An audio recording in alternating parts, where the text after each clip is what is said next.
Today's date is October 21st, 1996. This is Izak Kaufman. He is the survivor. My name is Sam Rosenblum. I am the interviewer. This interview is being conducted in Baltimore, Maryland, USA, in English.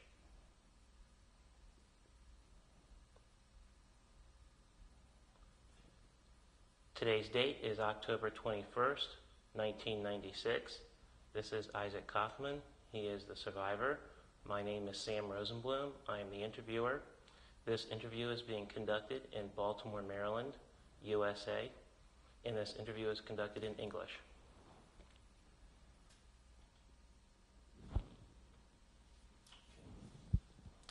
Okay, let's start. Could you please tell me your name? My name is Izak, I-Z-A-K, Kaufman, K-A-U-F-M-A-N. Okay. And when were you born? July 14, 1925. And where were you born? Zamość, Poland. And how do you spell Zamość? Z-A-M-O-S-C. Okay. And what city is that near? Near Lublin. And how old are you now? I'm 71. Okay. Let's start with you telling me about the town that you were born. I was born in town of Zamość. I had 4 sisters, and we lived in a small apartment. I used to go to the Haida, and later on to the yeshiva. I was studying. I was hoping one day to be a rabbi. But when I was a child, I kept saying. I couldn't even say exactly that. I said I want to be a rabbi. And then 1939, when the war broke out, I was 14 years old. Okay. I stopped. Before we go on to the war, could you tell me more about the yeshiva you went to? In the yeshiva, we had our yeshiva was in the Best Medrash. It was not a separate building, just and we used to go there in the morning, and we used to go home for lunch and come back, and then we stayed until late in the evenings and to study Hebrew education. I had a lot of friends. We got together. We on Saturdays we used to also study. We used to go out sometime for walks. But beside that, I didn't do nothing. I had uncles, and I had cousins. Zamość, it was divided by 3 sections. One it called New Zamość, Old Zamość, and Brover, they used to call it. And I used to live in the New Zamość. And the yeshiva was in the Old Zamość. I used to, in the morning, I used to go to the yeshiva to Old Zamość, and like I said before, for lunch I went home, and then I came back, and I stayed there. And my sisters, they were all, 3 of them were older than me, and I had a younger sister. My sisters, they went to public schools, and the older sister went to college also.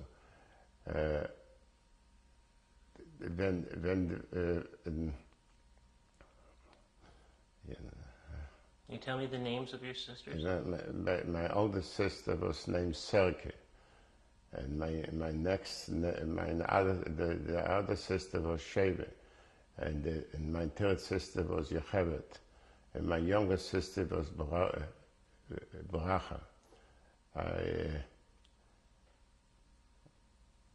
What type of relationship do you have with your other siblings? We had very good relationship, but I was a little bit spoiled. I was the only boy between 4 sisters in the whole country, so it was a big thing. So, but we got along very well, and I mean, what I can remember, I mean, we never had disagreements. We had in our town was a big fire in the middle 1930s. Half of our new Zamish burned down. So a lot of people had to be moved into other relatives. And I used to daven in a stiebel, and the stiebel we used to call, I mean, the Triske stiebel. We used to go Friday, I mean whole week, but Friday is for Shabbat, I mean on Friday night for services, Saturday morning for services, and afternoon for Shabbat Shidduch. Our Rebbe from the Triske Rebbe was our Rebbe. He used to come to our town every 4 years. And every 4 years when he came, it was a big simcha, a big parade. We used to make a big seder for that. So after the Schreife, so the Rebbe couldn't come anymore because it was the stiebel burned down. And do you remember the Rebbe coming? Yeah, this I remember. I remember he always used to come Parashim Mishputim. That this I remember in Shkulim, Parashim Mishputim, and Shabbat Shkulim. He used to come to Baltimore. This I mean to Baltimore to Zamosh, and this I remember. A lot of other things offhand I cannot remember to be able to subscribe to some more. Okay. Could you tell me about your parents, what their names were? My father's name was Godel. He never was sick in his life. He was a Triske Chusid, was a tall person, a little heavy, and in 1941 he went to collect some charity to help out other people, and he was told that one of his friends is sick on typhus, and he went to visit him. And when he came home, he got sick himself. This was a few days before Rosh Hashanah, and he couldn't go no more to daven Rosh Hashanah, and they kept me away from him. I should not get sick on typhus. At that time was in Zamosh was an epidemic on typhus.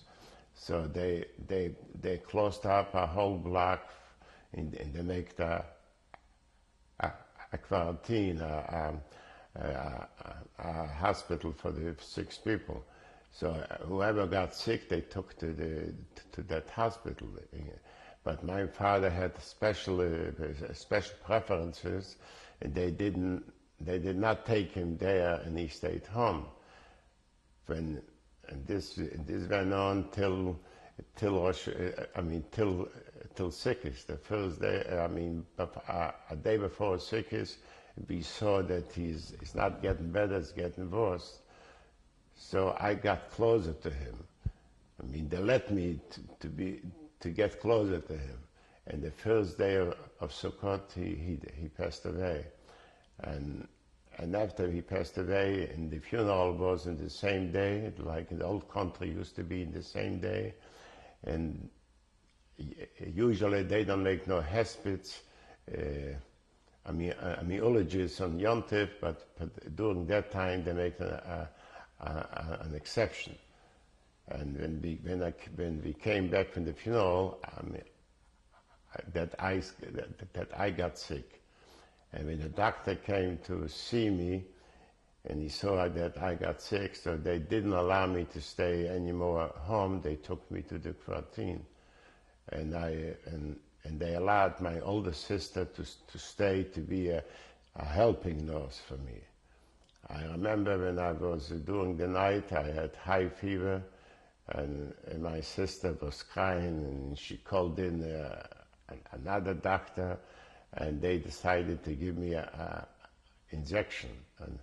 And I still remember that injection. It was very painful but it looks like it helped me. In the morning, they came around and they saw that I improved, and I was there for another few days. Somehow I didn't see my sister coming back to me, and for what reason at all, I didn't ask what happened to my sister. But when I walked out from the hospital, they didn't let nobody into that hospital. So my mother told me that my sister is also sick in typhus. So I could, since I was in the hospital, I could go visit her.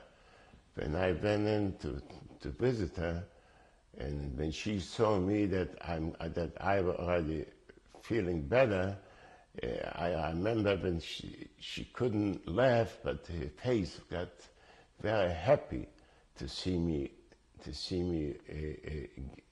already getting out in the hospital. Okay. Can you tell me your mother's name? And my mother's name was Esther. what type of relationship did you have with your mother? The way what I remember, I had a very good relationship. A lot of times, I only think I was a tough child. I was spoiled. I had to have in the morning every day fresh bread or fresh rolls, onion rolls especially. My mother had to go to the bakery, like in the old country. They used to make themselves the onion rolls or whatever, and they prepared it, and then they gave to the baker to put it into the oven. Until today, I feel guilty. I never had a chance to do something for her. Do you remember the holidays? Can you describe? The holidays was, I can remember on Pesach, I was sitting on a high chair. I still remember. This is already a very long time.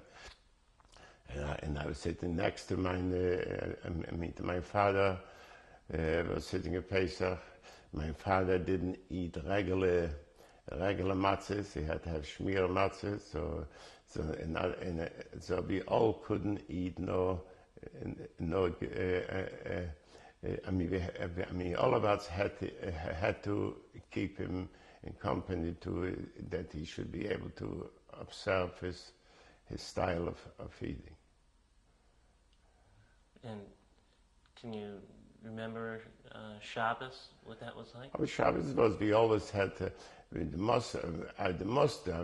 say the most of the time we always have some another poor person for Shabbos.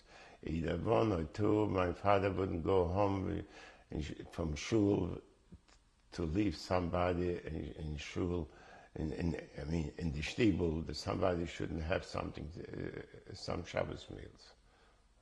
Okay. What type of food did you have at your Shabbos meals? We had fish, we had chopped onions, and we had chulent, like a regular, with challah, with comfort. Like in those days, that was the standard of food we ate. What type of work did your father do? My father had a small hard candy factory.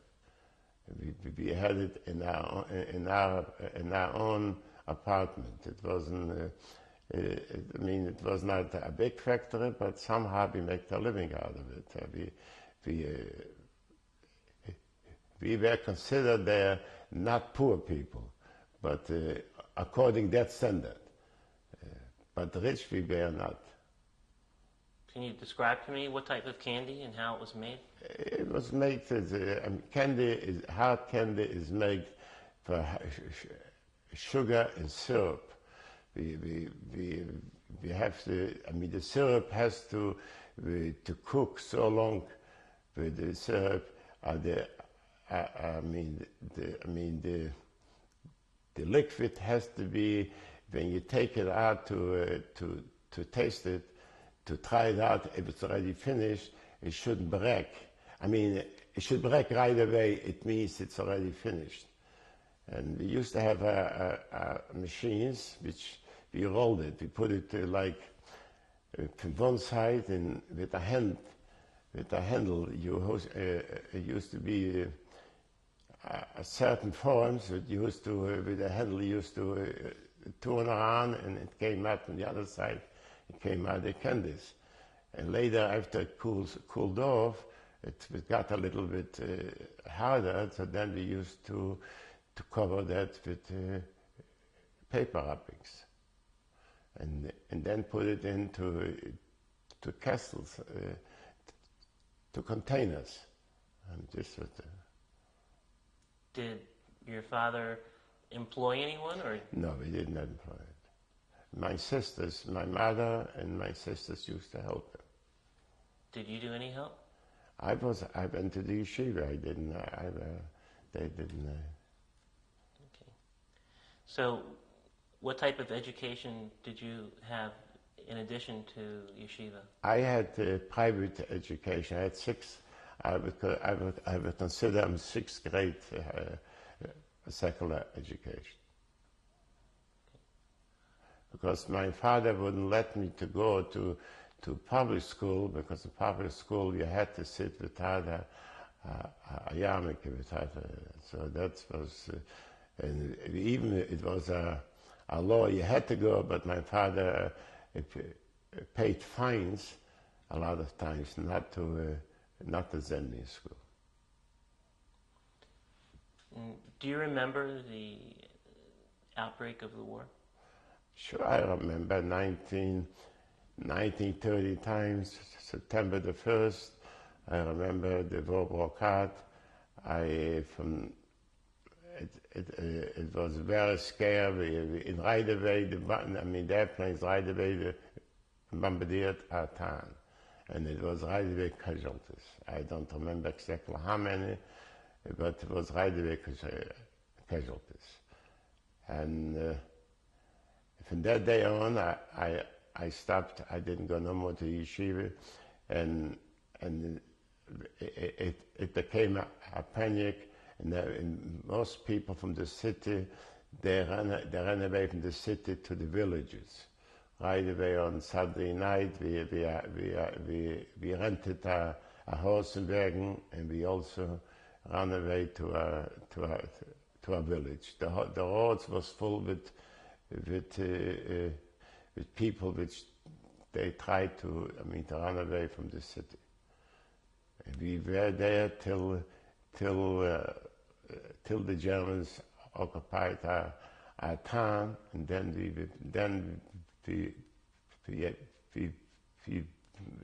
went back to the city. On the way back to the city, the Germans, that time, they looked on us, but they didn't do us too much harm. On the way getting back to the city, and then it started off. Every other day, they put new instructions, and they started taking to work. Every day, they used to. If you were in the street, they used to catch you and put you to work for a whole day. And then some people disappeared during the work. And then it started off the whole, when you went to shul in the morning, they catch you and they took you to work. When you had to travel to another town, I remember a particular case from a little town, I think it was 17 people. They passed barracks from the SS, and they just disappeared. And this kept on going little by little. Every day you hear casualties, and then they gave then the Jewish community organized themselves. They had a committee, and when the Germans wanted something, they asked the committee to supply it. One day they said they need 10,000 zloty, so they had no choice, and they had to give it to him. Next day they said they need 50 people to work, So they had to give him they had to give him those people, and they appointed one German assessment to the Jewish committee. He was always there, overlooking them. How did that affect your family, your immediate family? I mean, we couldn't.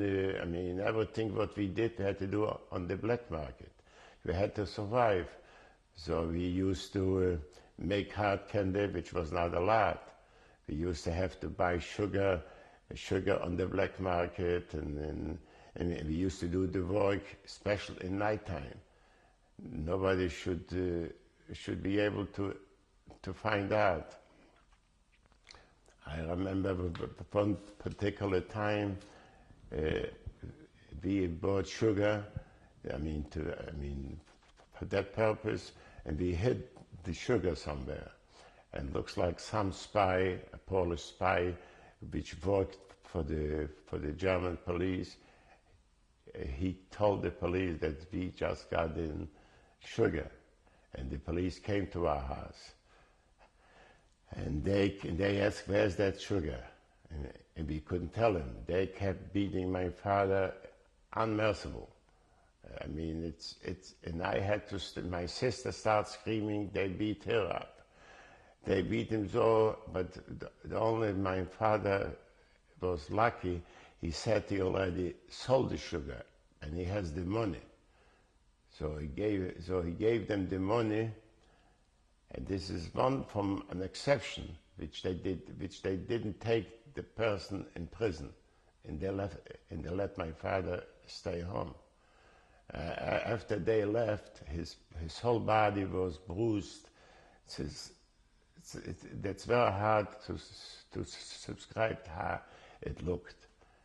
And also I remember during that time they took Jewish books, they ripped it. And they special ripped a book from Rabditchever Rebbe. And this, he had so painful. He cried more, but they ripped that book. And then and during that time was a curfew. Jews couldn't have gone out after a certain time, but we had to get some medicine. Somehow my sister got out, and she brought some medicine to relieve some of his pain. What happened next? What was the next stage? This kept on going on. I mean, it was catching and taking people to work, and then come home beaten up, and they catch me to work. This kept in the whole time, but and then we heard rumors that people they take him to the concentration camps. This kept on going on, and then a lot of immigrants came to Zamość, because during the time the Germans liquidate some cities, and when they liquidate one city, so they had to send the other people, the rest who survived, to the other cities. As our city became a big town with a lot of immigrants from the other cities. It was people were very poor. They couldn't go to work, and the people who had before the war, they had some money. They couldn't get a hold of the money. The money was, and you could see people suffering from hunger, and suffering from cold, and suffering from everything. This went on till around, then 1941. My father, like I said before, he went out to collect money for the immigrants, and he got sick, and he died the first day of sickness. Later I got sick. I survived. My sister got survived. During that time, a lot of people didn't survive. Also during that time, then there came rumors that the Germans are liquidating the cities. Some rumors was they're taking the people to work. This went on, and then they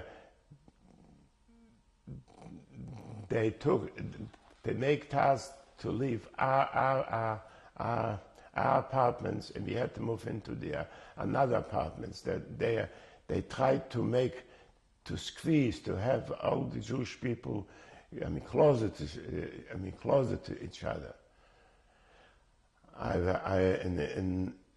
And doing, like I said, and then it came all kind of rumors that the Germans liquidating the cities. Did you have other relatives I had.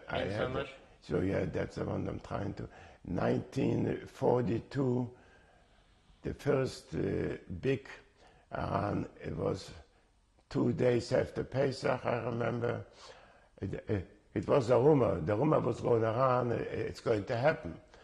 But I was in the market, and I saw one Jewish fellow was talking to a German policeman, because he was working for that office. And after he finished talking to him, I saw that fellow would start running. And I saw him running, so my heart gave me a signal that something's going to happen. So I ran home very fast, and my mother and my sisters, we hit each other in a certain. We had a place to be but my youngest sister, she was at that time about 10 years old, and my neighbor had a special permission from the German police that him and his family should not be touched. So it never came to our mind that the Germans would not obey that order. We left our sister together with the other. And we had to leave the doors open in case with the Germans, in the case the Germans coming in, they will think that we already left the house. During that time, my sister came in, I remember one time, and took something. But then it came in our neighbors, and they came in stealing, robbing. And they said in Polish, take some more, take some more. One of my sisters, she couldn't stand it. She was ready to give her life, to go out and start screaming. What are you doing to us? You lived with us for so many years, and now you're trying it. But we had to quiet her down, and they came back and forth, and they robbed us. And then we started hearing shooting. Okay, let's stop and change tapes.